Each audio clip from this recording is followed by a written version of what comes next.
Alright, in this lesson I wanted to expand on something I had mentioned ever so briefly earlier in the course, and that's the concept of vector shapes inside Photoshop.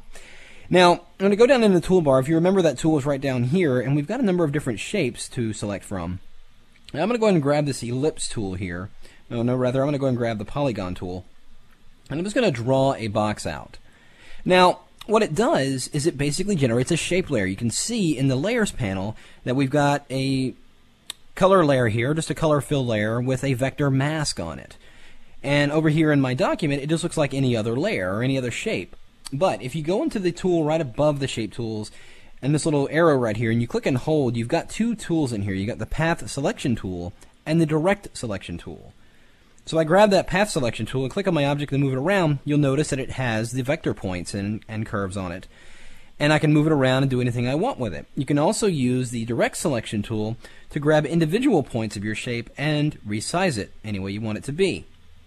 Now, the beauty of vector shapes is that they are resolution independent, meaning we can drag and drop these between any size document and scale them up and down and do whatever we like, and it's never going to lose quality the way a pixel-based image would. And that gives you a tremendous amount of advantages when you're designing or if you're working in graphic design, if you're going to be working with various color shapes. This is a good way of keeping very sharp edges on those objects by using these vector shapes. So we go back into the tool here. I want to talk about another couple of aspects here in the options bar. Oh, let's go ahead and delete that layer. So if you're up in here, notice that you got these three icons. You've got this first one, which represents drawing a shape layer. This next icon will draw just the path itself and not fill it with a color, as you can see. Still being able to use the path selection tools to modify it and reposition it, but it's still just a vector shape. And this is an interesting way of going about generating selections of various types of shapes. In fact, let me go ahead and delete that. Let's say you wanted to use a custom shape. Now, there's obviously rectangular, rounded rectangulars, ellipse tools, there's even the line tool. There's also the custom shape tool. And here is, you notice up here in the options bar, we've got a new menu here. If I click on this, you can now access a number of different types of graphic shapes. Not only that, there are a number of different categories of shapes in here you can load. So if I wanted to get some arrows perhaps, I'll append it to this section. And we'll just grab an arrow shape here and we'll just drag it out into my document. Now, again, it's set to paths, so it's only going to show me the path now. If I wanted to generate a shape layer of that arrow, I'll just simply drag that out, and it will give me a shape layer, and that's because I've selected this first icon here. Now, one other thing I want to talk about shape layers is these icons right over here. These are the adding and subtracting, all from the various shape layers. So if I wanted to add to this existing shape, then I would go ahead and select this icon and grab another shape perhaps, and we'll just add it to that.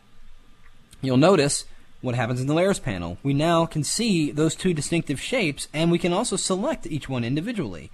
Even though on the layer it represents one color. If we go over here and deselect the layer, we're still looking at one basic shape, but it's made up of two individual vector shapes that we can move around independently and even move outside each other if we want.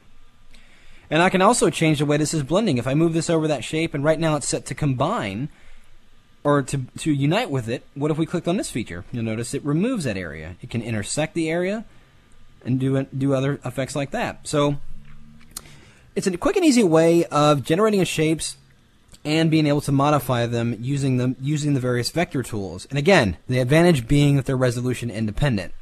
Now I'll show you one of the more common ways of using these vector tools. Let's go ahead and grab our text tool here. Well, I'm just going to click inside my document and we're going to set some text. And we'll just do SOS.